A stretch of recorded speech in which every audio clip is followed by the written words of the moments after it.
La question des bassines, elle est simple. C'est que on s'est dit que pour réussir à maintenir l'eau, alors on a bien sûr des barrages, on a ce qu'on appelle des retenues collinaires, c'est-à-dire qu'on va utiliser le réseau hydrographique principal.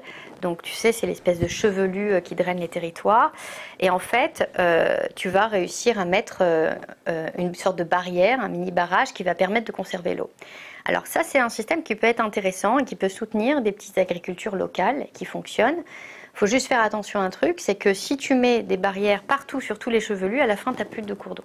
Donc tout peut être intéressant à condition de le jauger de manière intelligente et équilibrée, déjà.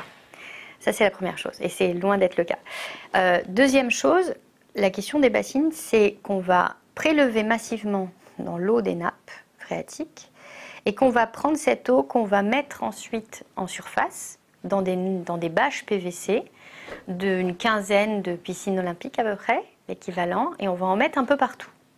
Et on va considérer qu'il faut remplir cette eau. Alors l'argument qui est donné, c'est on prélève le trop-plein d'hiver pour le conserver pour les agriculteurs l'été. Et sur le principe, c'est assez joli sur la carte postale, parce que tu dis, mais pourquoi les pauvres derrière, ils n'ont rien l'été, pourquoi tu ne leur donnerais pas finalement ce qu'ils ont l'hiver? Dans la réalité, c'est un peu plus compliqué. C'est-à-dire que tu as une eau qui est prélevée massivement dans les nappes, mais cette eau, elle est censée, au printemps, servir à soutenir le cours d'eau. Et justement, quand le cours d'eau va être à sec, il faut imaginer que quand tu vois un cours d'eau avec de l'eau et qu'il n'a pas plu, c'est pas l'eau du cours d'eau, en général, c'est l'eau des nappes. Sauf quand il y a des canals dérivatifs, etc. Mais dans la majeure partie, c'est la nappe qui redonne son eau au cours d'eau qu'on n'a plus. Et donc cet équilibre, tu le coupes. Quand tu prélèves massivement dans la nappe, et ce n'est pas des petites quantités, et que tu la mets en surface, tu vas déjà créer une déconnexion entre la nappe et la rivière. Donc cette déconnexion fait que la rivière va être 2 fois plus à sec plus rapidement, avec tout l'écosystème qu'il y a autour. Alors bon, d'ici là, nos poissons derrière dorment encore heureux avec leur antidépresseur, mais il n'empêche qu'on est quand même sur ce système complètement impensable de déconnecter des milieux qui étaient connectés entre eux à des fins d'utilisation superficielle, et tu crées un problème. C'est-à-dire que l'eau que tu vas chercher en profondeur, tu vas la mettre en superficielle. Et donc, finalement, tu vas la soumettre à l'évaporation massive. Si tu accrois en plus le nombre de vagues de chaleur ou de canicules, ben, ça accélère encore plus le système.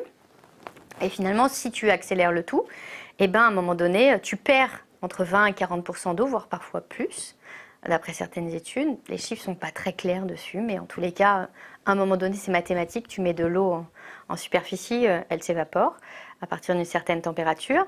Et donc, la question, c'est pourquoi à ce moment-là, on ne conserverait pas cette eau dans les nappes et on continuerait à prélever dans les nappes. Et le problème, c'est que la seule et unique raison du fait qu'on crée ces bassines qui coûtent des millions d'euros, c'est uniquement pour réussir à dépasser les arrêtés préfectoraux de crise. Parce que quand on est en arrêté préfectoral de crise, qu'est-ce qui se passe? Eh bien, on arrête l'irrigation, sauf pour ceux qui ont une bassine. Donc, en fin de compte, tu crées des privilégiés. Tous les autres, ils n'ont plus le droit d'irriguer. Et en plus, tous les autres, eux, ils n'avaient pas les moyens derrière de se connecter à cette bassine. C'est-à-dire que tous les autres à l'échelle du bassin versant, parce qu'un bassin versant, c'est important. C'est-à-dire que tu as enlevé le niveau de la nappe pour tout le monde, tous ceux qui sont sur cette nappe. Et des fois, les nappes sont quand même super importantes. Et en fin de compte, qu'est-ce qui se passe? Tous ceux qui avaient un petit forage derrière peu profond, eh ben, en réalité, eux, ils ont plus d'eau 2 fois plus vite. Et ça, c'est le modèle californien. Et brésilien. Et donc, quand on m'a posé la question dernièrement, je disais que je pense que la France, si elle continue comme ça, elle ressemblera à la Californie dans 10 ans. Si on continue à mettre des bassines partout, ce qu'on a prévu de faire d'ailleurs, parce que tout le monde s'est collecté en disant il faut travailler sur le changement climatique, il faut adapter l'agriculture au changement climatique, et à la fin, la solution, c'est on va créer des bassines partout. Et donc, en fait, je crois que derrière, il faut comprendre que c'est un système qui court à sa perte et qui suit le modèle américain. Et qui suit le modèle chilien, parce qu'au Chili, à Santiago, on a arrêté l'adduction en eau potable pour les populations, parce qu'il y a encore 10 ans, on cultivait massivement du maïs. Sauf que du coup, on a aridifié les sols, on ne fait plus rien pousser. on conserve plus l'eau dans les nappes. Si on ne regarde pas ce qui se passe ailleurs, dans la manière dont on a cultivé le maïs partout, on ne comprend pas ce qui va nous arriver chez nous.